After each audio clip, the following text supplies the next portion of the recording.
또 시작하도록 하겠습니다. 한 분이 안 보셨네.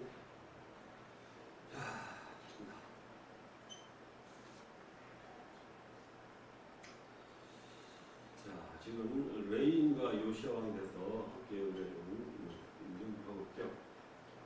자, 또 진행하겠습니다.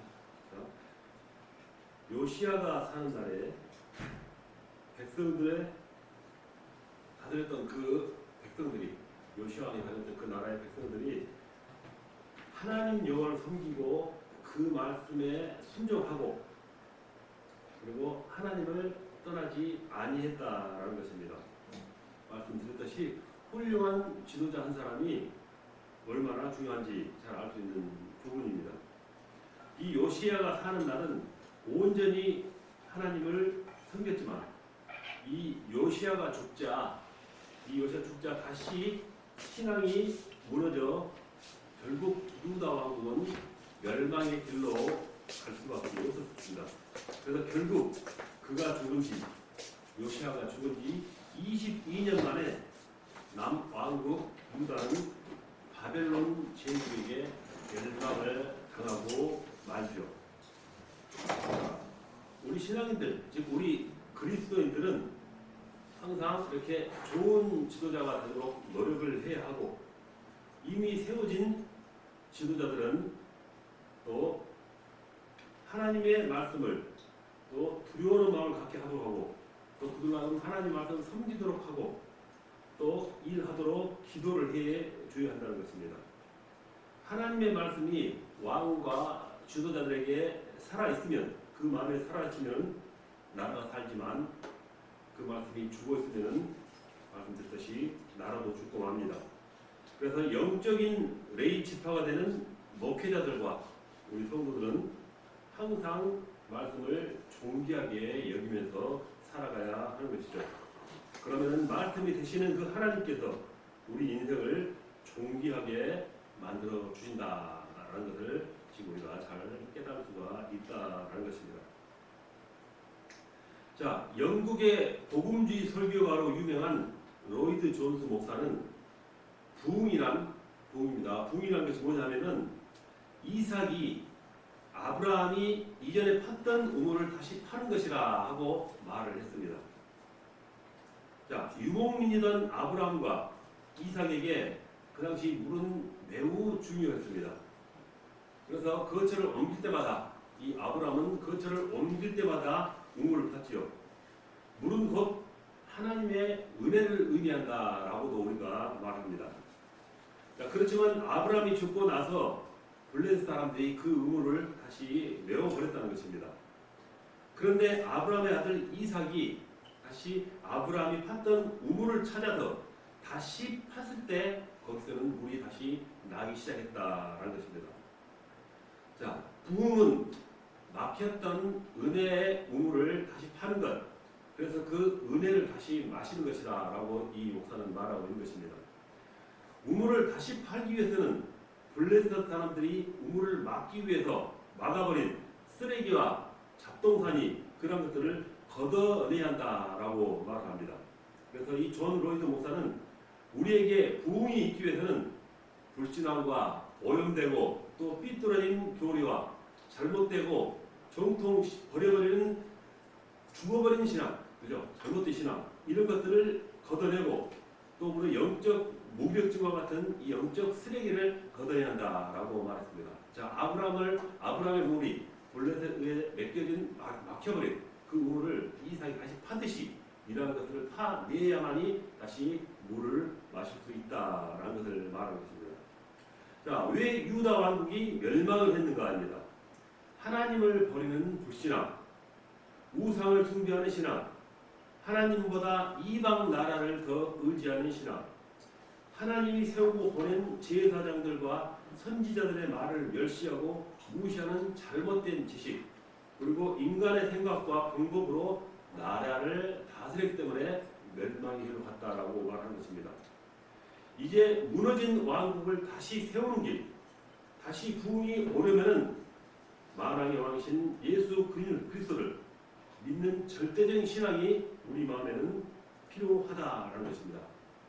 자, 오직 대제사장 되는 예수 그리스도만 믿고 우리가 참 구원자가 된다 하는 것을 깨달을 수가 있어야 한다는 것입니다.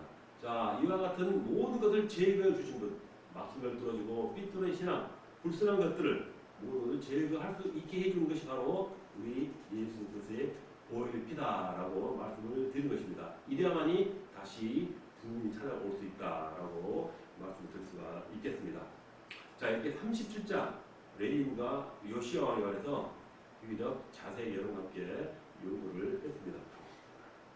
자, 다음은 제 38장 레인과 유다의 멸망입니다. 성경 말씀 역대하 36장 1절로 4절 보면은 그 땅의 백성이 요시야의 아들, 앞서 말한 요시야죠. 앞선 장에 요시야의 아들 여호아스를 세워 그의 아버지를 대신하여 예루살렘에서 왕으로 삼으니 여호아스가 왕위에 오를 때 나이가 23세더라. 그가 예루살렘에서 다스린 지 석 달에 애국 왕이 예루살렘에서 그의 왕위를 폐하고 또 그 나라에 은 100달란트와 금 1달란트를 벌금으로 내게 하며 애국 왕 느고가 또 그의 형제 엘리야김을 세워 유다와 예루살렘 왕으로 삼고 그의 이름을 고쳐서 여호야김이라 하고 그의 형제 여호아스를 애굽으로 잡았더라 하는 말씀이 나옵니다. 자, 유다의 멸망이 지금 바라보기 시작한다는 게 되겠죠. 하나님이 선택하시고 지키는 유다 나라도 과연 멸망을 하는가라는 생각을 갖게 하는 부분입니다. 유다 나라도 하나님의 말씀을 버리고 제사를 무시하고 우상을 숭배한다면 반드시 망한다는 것입니다. 유다 왕국은 왕도 하나님의 말씀에서 떠났고 제사장과 레인도 제 사명을 다하지 못했고 도처에 우상을 숭배하는 그런 사람들이 있었기 때문에 하나님의 징계와 심판으로 이제 나라가 망하게 되었다라는 것입니다. 자, 그렇다면 이 유다 백성들의 삶의 기준이란 무엇인가요?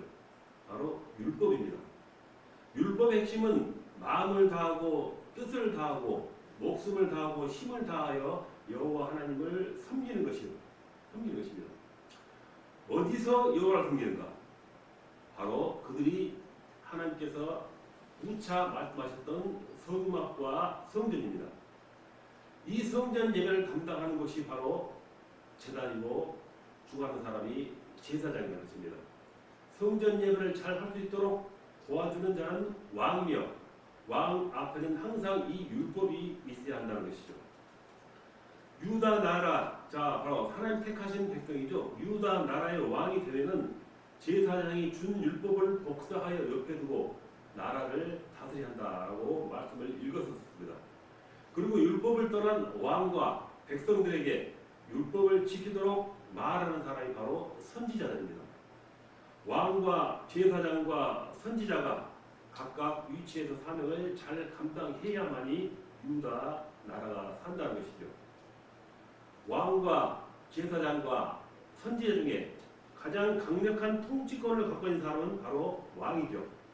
왕은 제사장으로 하여금 하나님을 잘 섬기게 하는 일을 적극적으로 도와서 그 일을 잘 감당하도록 이주도를 한다는 것이죠. 자, 그리고 왕은 선지자가 정해주는 하나님의 말씀을 적극 순종하고 실천해야 한다는 것입니다. 나라가 무너질 때는 왕이 제사장을 자기 마음대로 움직이고 선지자의 말을 무시할 때에 일어납니다. 유다 나라의 멸망을 통해 가지고 이 진리가 입증된 것은 우리가 말씀을 통해서 잘 알 수가 있습니다.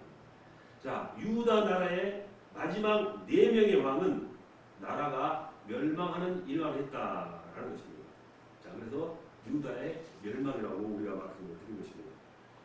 자, 가장 먼저 유다의 요시야 왕이 죽은 후에 여호아스 왕, 즉 17대 왕이 올랐습니다. 앞선 시간에 말했던 그 요시야 왕의 이유가 되겠죠. 자, 역대상 3장 15절을 보면은 요시야의 아들들은 맏아들 요하난과 둘째 여호야김과 셋째 시드기야와 넷째 살루미요 이렇게 나옵니다. 그리고 역대하 36장 1절에 보면은 그 땅의 백성이 요시의 아들 여호아스를 세워 그의 아버지를 대신하여 예루살렘에서 왕으로 삼으니 이렇게 말씀합니다. 자, 유다의 백성들이 요시아의 넷째 아들 살룸 여호아스는 이름으로 바뀌었죠. 나중에 이 살룸이 여호아스랑 똑같은 내용이에요. 이름을 바꿨다는 것입니다. 그래서 열왕기하 23장 32절에 보면은 여호아스가 그의 조상들의 모든 행위대로 여호와 보시기에 악을 행하였더니 이렇게 또 말씀을 합니다. 이 여호아스가 살룸입니다. 여호아스가 왕이 오른 지 석 달 만에 애굽 왕 느고가 쳐들어와서 유다 왕을 폐위시켰고 포로로 잡아가 버립니다. 그리고 그 형제 엘리야김을 내세워서 왕으로 삼고 그 이름을 또 여호야김으로 바꿔버리죠. 자, 애굽 왕이 이렇게 유다를 멸망함으로써 그 왕을 자기 마음대로 이러쿵 저러쿵 하는 그런 상황으로 바뀌고 만 것입니다. 자, 유다 왕조의 마지막 시대에 예언 활동을 했던 예레미야 선지자는 여호아스 왕에 대해서 이렇게 말합니다. 예레미야서 22장 10절, 12절 보면은 너희는 죽은 자를 위하여 울지 말며 그를 위하여 애통하지 말고 잡혀간 자를 위하여 슬피 울라. 그는 다시 돌아와 그 거국을 보지 못할 것입니다. 여호와께서 유다 왕 요시아의 아들 곧 그의 아버지 요시아를 이어 왕이 되었다가 이곳에서 나간 살룸에 대하여 이와 같이 말씀하시니라. 그가 이곳으로 다시 돌아오지 못하고 잡혀간 곳에서 그가 거기서 죽으리. 이 땅을 다시 보지 못하리라 라는 그 예언을 한다는 것입니다. 자, 17대 왕은 여호아스 왕이 됐고, 자, 그 다음 여호야김 왕이 18대에 이르죠. 역대하 36장을 들어보면은 여호야김이 왕위에 오를 때 나이가 25세라 예루살렘에서 11년 동안 다스리며 그의 하나님 여호와 보시기에 악을 행하였더라. 그리고 열왕기하 23장 34절에 보면은 바로 느고가 요시아의 아들 엘리야김을 그의 아버지 요시아를 대신하여 왕으로 삼고 그 이름을 거쳐서 여호야김이라 하고 여호아스는 애굽으로 잡아갔더니 그가 거기서 죽으니라 이렇게 말씀합니다. 자, 여호야김이 왕이 오를 때 25세였고 11년을 통치를 했습니다. 그는 유다 백성이 아니라 애굽 왕이 세운 왕이죠. 어떻게 보면은 불미스러운 일이죠.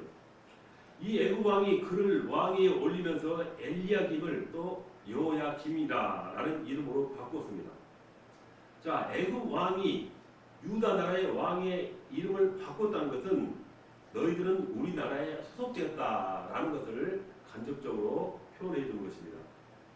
그는 자연스럽게 애굽 정책을 따를 수밖에 없었고 또 그 나라 애굽에게 조공을 바칠 수밖에 없는 허수아비 같은 왕이 되고 말았지요. 자, 하나님을 전적으로 의지하는 대신에 애굽 왕을 의지했던 여호야김의 왕은 여호와 보시기에 악을 행한 왕이었다라고 말씀을 드릴 수 있는 것입니다. 자, 역시나 36장 5절 그리고 8절 보면은 그의 하나님 여호와가 보시기에 악을 행하였더라. 그가 행한 모든 가증한 일들과 그에게 발견된 악행이 이스라엘과 유다 열왕기에 기록되니라. 자, 이 여호야김은 왕위에는 올랐습니다. 왕위에 올랐지만은 여호와 보시기에 악행을 그리고 가증한 일들만 했다라는 것입니다. 자, 악행은 무엇일까요? 바로 하나님을 찾지 아니하고 하나님을 섬기지 않은 것입니다. 그리고 가증한 일은 무엇일까요? 그것은 우상 숭배를 한 일이 되겠지요. 이 예레미야 선지자는 여호야김 왕에 대해서 어떻게 말을 했을까요? 예레미야서 22장 14절을 보면은 그가 이르기를 내가 나를 위하여 큰 집과 넓은 다락방을 지으리라 하고 자기를 위하여 창문을 만들고 그것에 백향목으로 입히고 붉은 빛으로 칠하는도다 이렇게 말했습니다. 자, 나를 위하여 자기를 위하여 라는 말을 보면은 여호야김 왕은 자신만을 위한 자기 집만을 위해서 자기 왕권을 사용해 나간 왕이라는 것입니다. 즉 하나님과 백성들은 안중에 없었다라는 말이 되겠죠.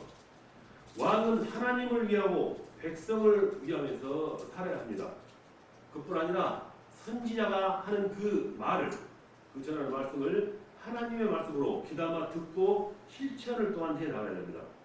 그러나 왕은 오히려 하나님의 말씀까지 불태워 버렸다라는 것입니다. 자, 예레미야서 36장 22절 23절 보면은 그때는 아홉째 달이라 왕이 겨울 궁전에 앉았고 그 앞에는 불편 화로가 있더라.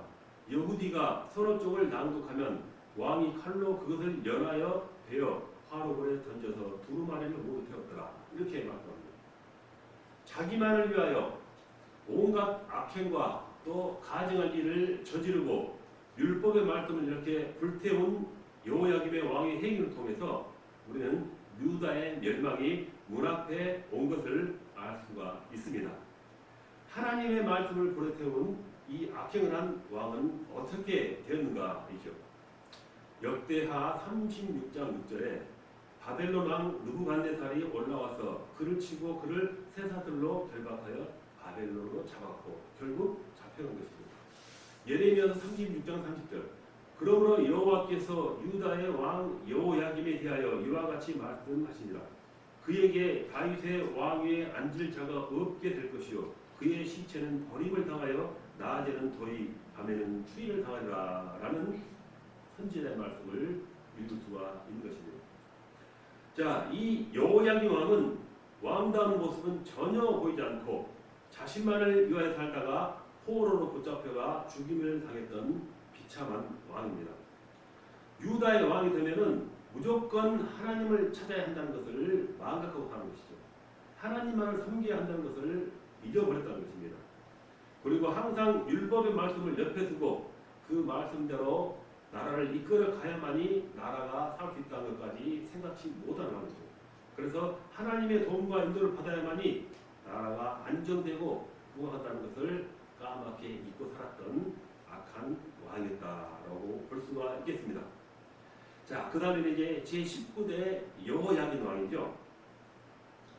역대하 36장 8절로 10절에 보면은 여호야김의 남은 사적과 그가 행한 모든 가증한 일들과 그에게 발견된 악행이 이스라엘과 유다 열왕기에 기록되니라. 그의 아들 여호야김이 대신하여 왕이 되니라. 여호야김이 왕위에 오를 때 나이가 8세라. 예루살렘에서 석 달 열흘 동안 다스리며 여호와 보시기에 악을 행하였더라. 그해 느부갓네살 왕이 사람을 보내어 여호야김을 바벨론으로 잡아가고 이렇게 말씀을 합니다. 자, 이 방금 말씀드렸던 제 18대 왕이죠. 18대 왕 여호야김의 아들 여호야긴이 왕이 됐습니다. 자, 김하고 긴을 잘 새겨드려야겠죠. 자, 그가 왕위에 오를 때 나이가 8세. 근데 이 8세라는 것은 열왕기 하 24장 8절에는 또 18세라고 나왔어요. 약간 다른 부분이죠. 자, 어쨌든 중요한 것은 왕위에 올라 석 달 열흘 동안만 통치했다라는 것입니다. 그런데 그 짧은 기간에 과연 무슨 업적을 이뤘다라는 것일까요? 그것은 여호와 보시기에 악행을 행하였다라는 부분입니다. 성전에 문지기로 했던 오벳 에돔은 석 달이라는 짧은 기간에도 여호와의 길을 잘 모심으로 하나님의 복을 받았다라는 것을 우리 잘 알고 있습니다. 여호와 하나님은 자기를 찾는 자들은 절대로 외면하지 않으신 분이시죠. 자, 위기와 고난이 온다는 것은 바로 여호와 하나님을 찾으라 하는 그런 부분으로 생각할 수 있는 경고입니다. 유다의 왕들에게 하나님을 찾으라는 경고가 주어졌음에도 불구하고 왕들은 계속하여 여호와 보시기에 악한 길로 행했다라는 것입니다. 이렇게 여호와 보시기에 악행을 행한 여호야긴 왕도 결국 바벨론 왕에게 붙잡혀서 바벨론의 포로로 끌려갑니다. 그리고 거기서 결국 죽게 되죠. 여호아스 왕이 애굽 인질로 끌려가고 여호야긴 왕은 바벨론의 인질로 끌려갔으니 유다 왕국의 미래는 이렇게 어두움뿐이 두려워진 것입니다. 하나님을 버린 개인과 하나님을 버린 나라는 이렇게 밝을 수가 없는 것입니다. 그러나 지금 어렵고 힘들어도 여호와 하나님을 자기 하나님으로 삼고 또 깨닫고 찾는 자들에게는 미래가 분명히 밝아질 수가 있는 것입니다.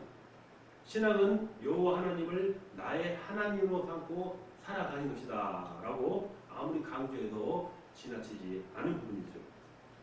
시편 144편 15절에 이러한 백성은 복이 있나니 여호와를 자기 하나님으로 삼는 백성은 복이 있도다 이렇게 말씀을 하고 있는 것입니다.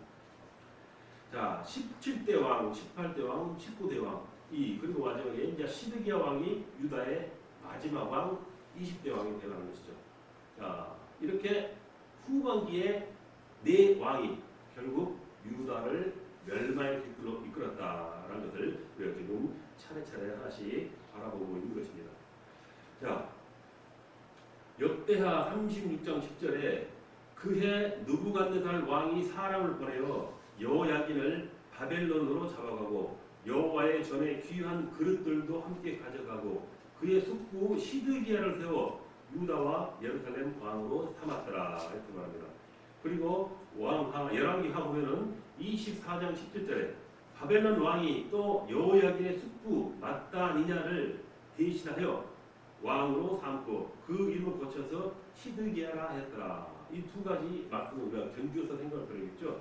그 숙부 시드기야는 이름이 마따니야인데 이름을 바꿨던 것입니다. 고쳐서 시드기야라 이렇게 말했다는 그 부분을 알 수가 있는 것입니다. 자, 이 시드기야 왕은 누가 세웠는가? 말씀에 우리가 읽었듯이 바벨론의 느부갓네살 왕이 세운 것입니다. 바벨론 왕은 유다 왕 마따니냐를 시드기야라는 이름으로 바꿨다라고 말씀을 드렸습니다. 바벨론 왕이 왕의 이름을 바꿨다는 것은 이미 바벨론에 종속되었다 이렇게 저렇게 마음대로 할 수 있는 그런 지위가 되었다라는 것을 의미합니다.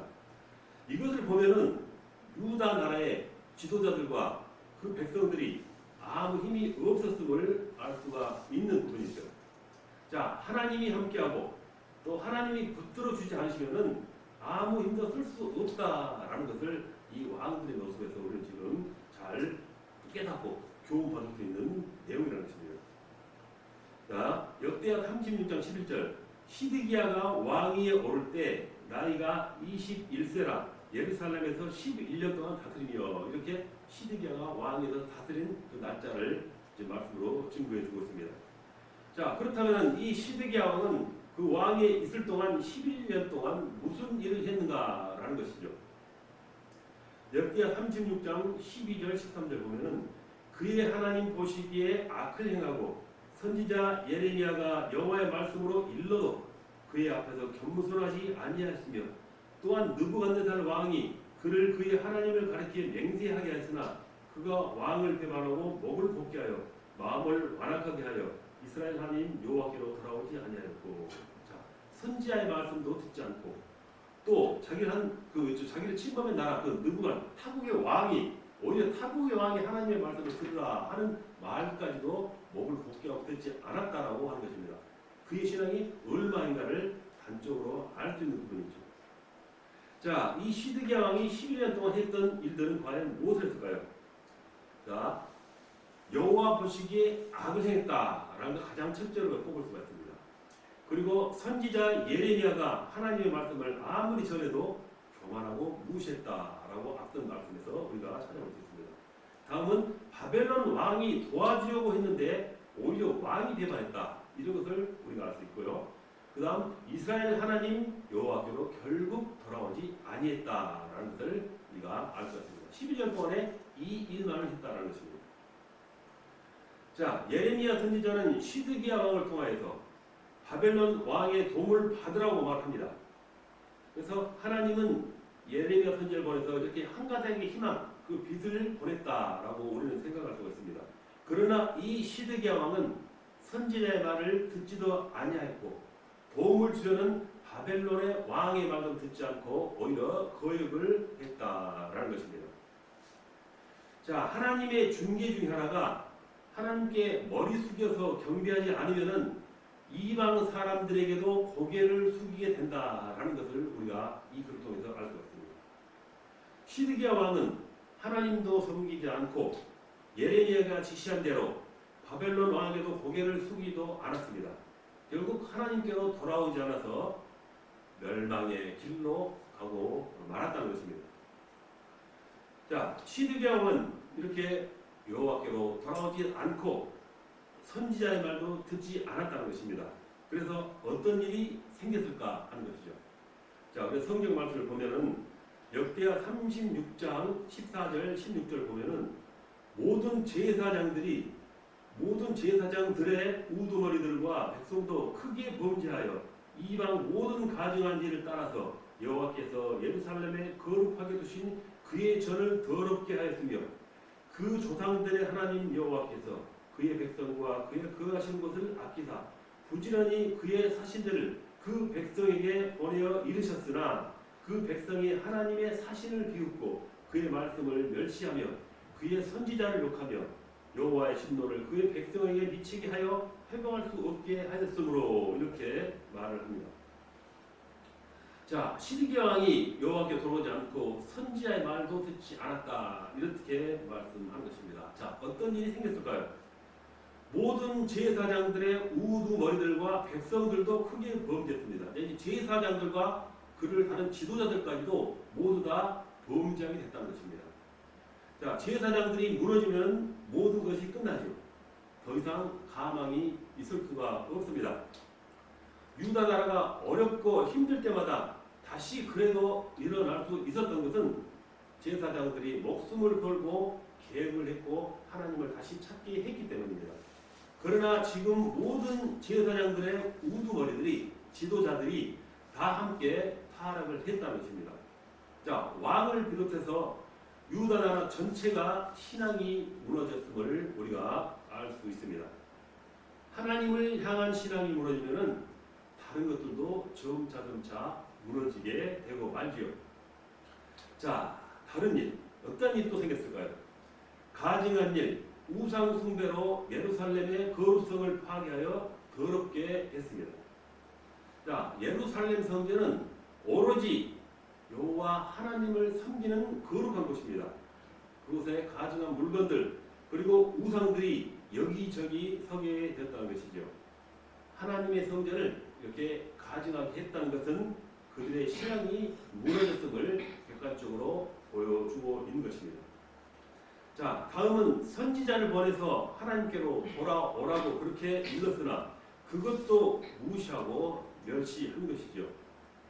예레미야 선지자는 유다 나라를 망하는 길로 가게 하는 왕에게 눈물로 하나님의 말씀을 전했습니다.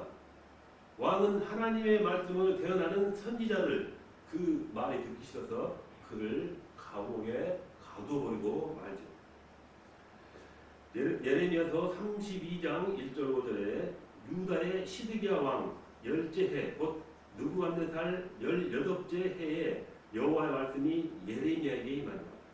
그때 바벨론 군대는 예루살렘을 에워싸고 선지자 예레미야는 유다의 왕의 궁중에 있는 쉬게뜰에 갇혔으니 이는 그가 예언하기를 여호와의 말씀에 보라 내가 이 성을 바벨론 왕의 손에 넘기리니 그가 차지할 것이며 유다 왕 시드기야는 갈대아인의 손에서 벗어나지 못하고 반드시 바벨론 왕의 손에 넘겨진 바 되리니 입이 입을 대어 말하고 눈이 서로 볼 것이며 그가 시드기야를 바벨론으로 끌어가리니 시드기야는 내가 돌볼 때까지 거기 있으리라.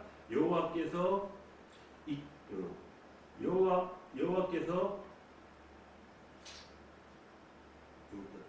이와 같이 말씀하시니라. 너희가 갈대아인과 싸울지라도 승리하지 못하리라 하셨다 하였더니 유다 왕 시드기야가 이르되 내가 어찌하여 이같이 예언하였느냐 하고 그를 가뒀느니라. 이렇게 말씀을 하는 것입니다. 자, 이러한 일들이 생기고 말았다는 것입니다. 자, 그래서 결국 이 4대 왕의 행보와 업적이 유다 나라를 멸망의 길로 이끌고 가는 과정의 마지막이 같다라고 볼 수가 있는 것입니다. 그래서 결국 유다 민족, 유다 나라가 망하고 맙니다.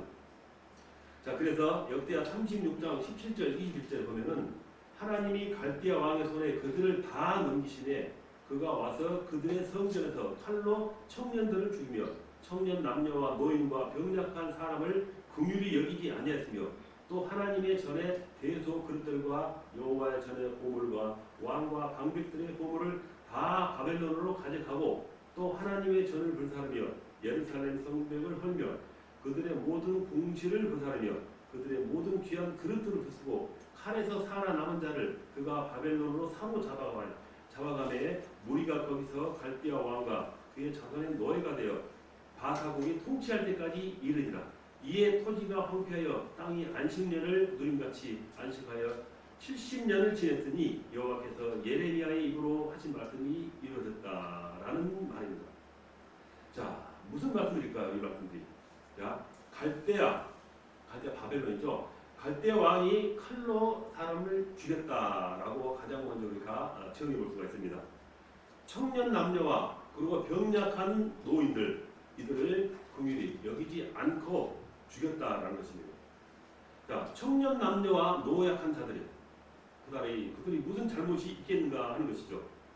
왕이 하나님을 거역하고 우상을 숭배한 결과로 그와 같은 모든 불행들이 바벨론 땅으로 통하여 그들에게 그 백성들에게 임하게 되었다라는 것을 말씀하고 있습니다. 그 다음으로는 하나님의 전의 모든 보물과 왕과 방백들의 보물을 바벨론으로 다 빼앗기고 맙니다. 전쟁에서 지면 모든 것이 전리품이 되고 말죠. 자, 이것은 바벨론이 강했기 때문이 아니라는 것입니다. 유다 나라가 하나님을 버려서 징계를 받았기 때문에 이와 같은 일이 벌어졌다라고 우리는 생각할 수가 있어야 됩니다. 훗날 하나님은 바벨론 왕이 성전에서 가져온 성물을 갖고 술잔치를 벌인 왕을 그날 밤에 죽게 한 일이 있습니다. 이건 다니엘서 5장에 나오죠. 하나님은 살아있고 역사의 현장을 다 보고 계시는 분입니다. 그리고 하나님은 스스로 살아계심을 바벨론의 모든 지도자들에게 보여주고 있는 것이죠. 자, 블레셋이 이스라엘에게 전쟁에서 이기고 하나님의 궤를 빼앗아 가지고 자기들의 신전에 두고 자기들이 이스라엘을 이겼다고 이렇게 또 이스라엘을 믿는 신을 이겼다고 자랑을 한 그런 과거의 역사가 있었습니다. 승리에 도취되어서 하나님의 언약궤를 다곤 신전에 두었을 때 오히려 그들의 신상이 무너지고 부서지고 넘어지는 일이 일어나자 블레셋 사람들은 그제서야 하나님을 두려워하여 다시 하나님의 궤를 돌려준 그런 일이 있습니다. 자, 하나님은 스스로 살아있음을 바로 이 블레셋 사람들에게 보여주셨었던 그런 장면들 것입니다. 신앙은 하나님의 살아계심을 믿고 그분을 믿고 섬기며 살아가는 것이다 라고 말씀을 할 수가 있는 것입니다. 자, 이 이스라엘 백성들이 이런 것을 깨닫지 못하고 이와 같은 어려움을 겪고 멸망의 길로 가고 있는 부분이죠. 자, 그 다음에는 성전을 불사르고 성벽을 헐고 궁실도 불사르고 모든 기구들을 부쉈다라는 것입니다. 다윗이 준비했고 솔로몬 왕이 건축한 영광과 거룩이 담긴 바로 하나님의 성전이 바벨론 제국의 멸망을 당하고 만 것입니다. 찬란했던 다윗의 왕국과 성전이 이제 눈으로 볼 수 없는 역사 속으로 사라지고 만 것입니다. 그리고 살아남은 자들은 바벨론으로 다 포로로 끌려갔지요. 자, 시편 137편 1절로 9절에 보면은 우리가 바벨론의 여러 강변 거기에 앉아서 시온을 기억하며 울었도다. 그 중에 버드나무에 우리가 우리의 수금을 걸었나니 이는 우리를 사로잡은 자가 거기서 우리에게 노래를 청하며 우리를 황폐하게 한 자가 기쁨을 청하고 자기들을 위하여 시온의 노래 중 하나를 노래하라 함이 이로다. 우리가 이방 땅에서 어찌 여호와의 노래를 부를까. 그리고 멸망할 딸 바벨론아 내가 우리에게 행한 대로 내게 갚는 자가 복이 있으리로다. 이렇게 말씀한 것이죠. 자, 그러다 봅니다. 자, 그래서 이 시드기야 왕은 자, 여호와께서 말씀하셨듯이 지금 저와 같은 현상이 또 여러 같은 역경이 환경에 도래하는 것은 여호와께서 예레미야 입으로 하였던 그 말씀을 지금 그대로 이루게 한 것입니다. 그래서 시드기야 왕의 마지막은 어떻게 되었는가이죠. 열왕기하 25장 6절을 7절을 보면 그들이 왕을 사로잡아 그를 림나에 있는 바벨론 왕에게로 끌고 가매 그들이 그를 신문하니라. 그들이 시드기야의 아들들을 그의 눈앞에서 죽이고 시드기야의 두 눈을 빼고 놋사슬로 그를 결박하여 바벨론으로 끌고 갔더라. 이렇게 말합니다. 자, 시드기야 왕은 유다 왕국을 시들어지게 됩니다. 이름이 그랬을까요? 시드기야가? 시들어지겠죠? 운명인가요? 자, 시드기야 왕은 유다 왕국을 시들어지게 했습니다. 그리고 자신의 인생도 바벨론으로 끌려가서 두 눈이 빠지고 시들어지며 죽어갔다는 것입니다. 자, 이렇게 르호보암으로 시작된 남유다 왕국은 시드기야 왕이 바벨론의 포로로 잡혀가면서 멸망을 당합니다. 주전 930년에 시작된 남유다 왕국은 주전 580년에 멸망함으로써 약 340년 만에 유다 왕국은 끝을 맺었습니다. 자, 그러나 역사 속에 눈에 보이는 유다 왕국의 역사는 끝났지만 하나님의 왕국은 계속 역사의 흐름으로 계속 흘러가고 있습니다. 유다 나라가 하나님의 심판과 징계 속에 역사 속에 사라졌지만 유다 백성을 향한 하나님의 일은 계속 진행되고 있었다는 것입니다. 하나님은 이 유다 왕국을 통해서 결국 인류 구원을 완성할 계획을 갖고 계시기 때문이죠. 아브라함과 유다의 혈통으로 오신 메시아가 바로 예수님입니다. 예수님께서 만화의 왕으로서 세상을 통치하는 것을 믿는 것이 우리의 신앙입니다. 그리고 오늘도 살아계신 하나님은 교회를 통해서 하나님의 나라를 통해서 이 땅에 계속 이루어가고 있습니다. 하나님의 나라가 우리에게 임하는 그날까지 우리는 영적으로서 또 레이지파로서 여 하나님 섬기는 일을 날마다 우리는 이어가야 한다는 것이 바로 우리의 또 다른 사명인 것입니다. 자, 이와 같은 유다 왕들의 행복, 그리고 하나님과의 관계, 율법의 문제, 제사장과 레인들의 관계, 이 행위와 또 그 결과에 따라서 이 나라가 어떻게 이어져 갔는가, 유다가 어떻게 흘러가는 것을 지금 우리가 잘 알아봤습니다. 자, 그 다음에 이제 레위 사람들의 활동들이죠. 자, 그 다음 부분은 상번제에 대해 알아보겠습니다. 역시 제사죠. 그들은 하나님에 대해서 항상 감사를 갖도록 하나님께서 제사를 드리라 하는 명령을 했다는 것입니다. 자, 그 중에 상번제에 관해서 좀 자세히 한번 여러분과 함께 알아보겠습니다. 자, 절기가 여러 개 있죠. 이스라엘 유대민족은 절기가 여러 개를 만들어 놓고 하나님께서 이렇게 저렇게 지키도록 하신 것을 우리가 잘 알고 있습니다. 자, 그 중에 한 주마다 지키는 절기가 안식일이죠. 한 주마다 지키는 것이 안식일이고 한 달마다 지키는 절기가 월삭, 초하루다 이렇게 말할 수 있겠습니다. 한 주마다 지키는 것은 안식일, 한 달마다 지키는 절기는 월삭, 초하루 이렇게 볼 수 있습니다. 자, 이렇게 1년에 그리고 7번의 절기를 지키도록 하셨습니다. 아까 말씀드렸던 유월절, 무교절, 초실절, 오순절, 나팔절, 속죄절, 초막절 이렇게 7번의 절기를 지키죠. 유월절, 무교절, 초실절, 오순절, 나팔절, 속죄절, 초막절. 자, 7년마다 즐기는 절기가 안식년입니다. 아까 한 주마다 지키는 일이 안식일이었죠. 자, 7년마다 지키는 절기는 안식년이라 이렇게 말씀합니다. 그리고 50년마다 지키는 절기는 희년이다 이렇게 우리가 말합니다. 50년마다 지키는 희년이다 이렇게 말을 합니다. 자, 그리고 상번제는 매일매일 규칙적으로 드리는 제사입니다. 상번제, 항상 상자, 굴 번자, 제사 제자이죠. 상번제 이렇게 말씀드립니다. 상번제는 매일 규칙적으로 드리는 제사이다. 상번제는 매일 드리는 번제 또는 지속적으로 규칙적으로 드리는 번제라는 뜻이다 라는 것입니다. 날마다 계속하여 드리는 제사를 히브리어로는 타미드라고 우리가 말을 하지요. 자, 그래서 출애굽기 29장 42절에 보면은 이는 너희가 대대로 여호와 앞 회막문에서 늘 드릴 번제라. 내가 거기서 너희와 만나고 내게 말하리라. 이 말입니다. 회막에서 하나님은 이렇게 이스라엘 백성과 늘 자주 항상 매일 만나기를 원한다라는 것을 우리가 알 수가 있는 것입니다. 그래서 이 상번제 구체적인 절차를 여러분에게 한번 말씀을 드려본다면은, 자, 시간은 언제인가? 제사장은 하루 2번 정한 시간에 아침과 저녁에 상번제를 드린다라고 말씀합니다. 이 부분은 민수기 28장 2절과 4절에 나와 있습니다. 상번제의 시간입니다. 자, 제물은 무엇인가? 제사이기 때문에 제물이 반드시 필요하겠죠. 제물은 1년 되고 흠이 없는 수양을 드려야 한다라고 말합니다. 이것 역시 민수기 28장 3절에 나와 있는 부분이 되겠습니다. 자, 그 다음은 상번제를 드리는 제사에는 소제, 전제, 화제 이렇게 드려집니다. 상번제를 드리는 제사는 소제, 전제, 화제라는 것입니다.